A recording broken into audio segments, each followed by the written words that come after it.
There are many kit lenses out there, and it is ever so rare to find one that stands out. Pretty much all of them, most of them have been made with the cheapest materials. They have the cheapest build quality, decent at best image quality. Basically, your kit lenses are the epitome of average. Enter the Panasonic Lumix G Vario 14-42mm f3.5-5.6 ASPH Mega O.I.S. Yes, that is the full name. But this 7-bladed variable aperture kit lens from Lumix, or Panasonic, has a focal range of 28 to 84mm full frame equivalent, which definitely makes it a versatile thing, but it has some major drawbacks. Let's talk.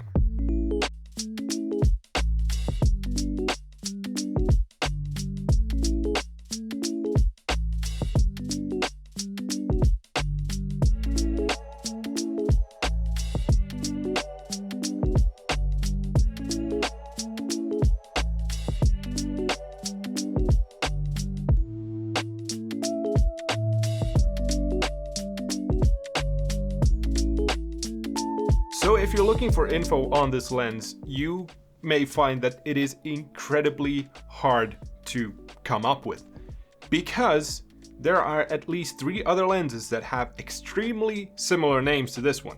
There's the G Vario blah blah blah blah blah 2, there's the GX Vario something something something, and then there's the G Vario something something Power O.I.S. I might have gotten that wrong, but if I did, you'll find the right one there. But honestly, can you blame me? But we will be focusing on the G Vario blah blah blah blah blah 1, and because that's the one that I have. So, released back in 2009, this lens is definitely on the older side now, and it shows on many situations. But the good side about it being so old is that you can find it used for pretty cheap. For example, I myself was able to grab this for 60 euros. And I grabbed it because I didn't have any sort of a zoom lens for my GH5, so I wanted that versatility since I just had primes for it. And I didn't have the means to go for another option, but I'll go into recommended other options at the end, so stay tuned. But the first thing that you'll notice when you grab the lens is its construction. It is made from plastic, and this is not even the highest end plastic that I've come up with, that I've run into. And it's very light, thanks to that though. It's 161 grams, and it's not too big, since it is about 57 millimeters in diameter and 68 millimeters when retracted, 97 millimeters when extended. But that's not the end of the construction. All of the I/O on the lens is its focus ring and its zoom ring. Both of those rings actually move a little in their own sockets. Not a lot, but enough to feel weird. And well, it has a 52mm filter thread, but these rings are probably one of the worst ones that I've seen in any lens that I've used. They're not smooth at all. They are very, very sticky, especially the zoom ring. This is with even pressure.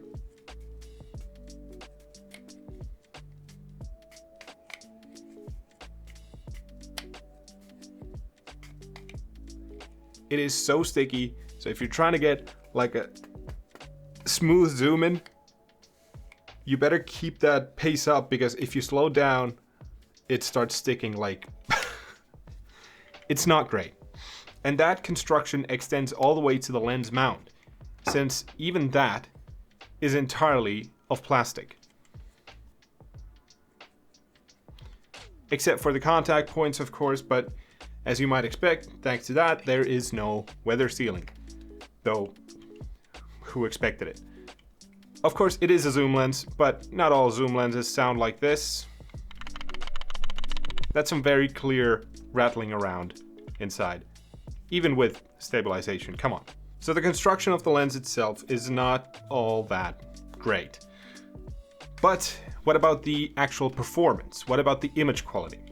Well, it's better than what you would expect from this construction, from the first impressions. The biggest hurdle of the lens, of course, is going to be its low light performance. With that variable aperture, 3.5 to 5.6, especially in the longer end, you're going to be struggling in low light a lot.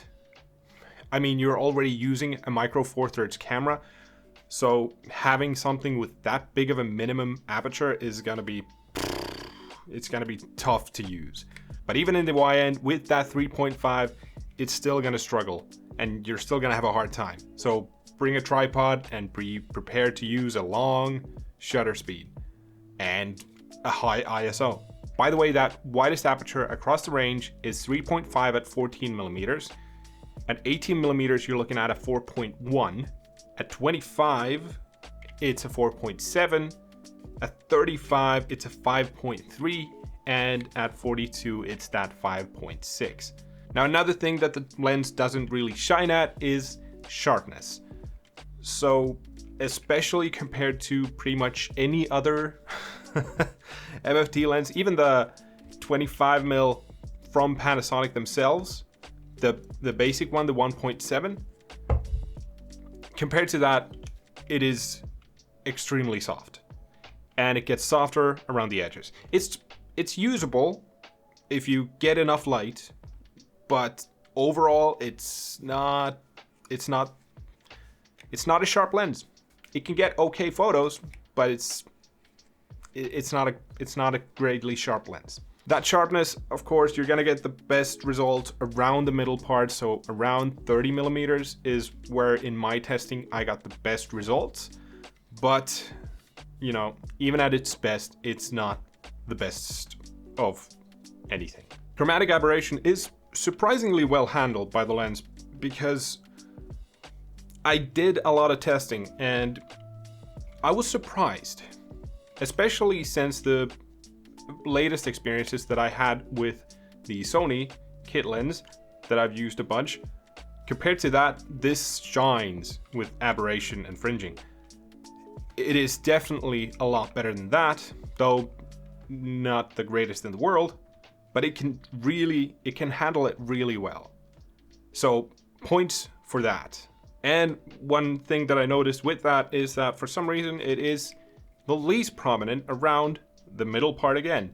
So if you're using this lens around the 25mm, 30mm area, you're gonna have the best results that this lens can do. Now for focusing, I didn't notice anything terribly wrong. It didn't slow my GH5's autofocus down that much, but the autofocus is a little strange on the GH5 anyway, so I can't really fully say if it's the lens or the camera itself. Now, for those low light situations, the lens does have its mega optical image stabilization, so it works well. So it does give you a chance to supplement that narrower aperture for, you know, those less than ideal lighting situations when you're hand holding. But it's more so in the line of bringing it back to being usable than making it like extraordinarily better than not having it. Of course, it's better than not having it since, you know, you can actually use it, but it's not that much greater than, you know, just having a wider aperture lens, a better lens. Overall, I would say that if you have a desperate need for a zoom lens and you can't afford something better, then go for it, because you can find it really cheap, if you find it really cheap. But if it's at all possible, something like the Leica 12-60 2.8-4 or the Lumix G Vario 12-35 2.8, both are going to give you much better results for, I mean, it's just going to be a better time using either of those lenses than it is to use this one. If you have any experiences with the lens, or if you have anything you disagree on, let me know in the comments below. I'm happy to talk about this. But if you don't, just leave a like on the video because it helps out a ton. I won't link this down below because it's pretty much not sold anywhere anymore. So if you want to find it, I'm sure you'll find it. Thanks for watching. Have a great rest of your week, everyone. And I will catch you all in the next one. Okay, bye.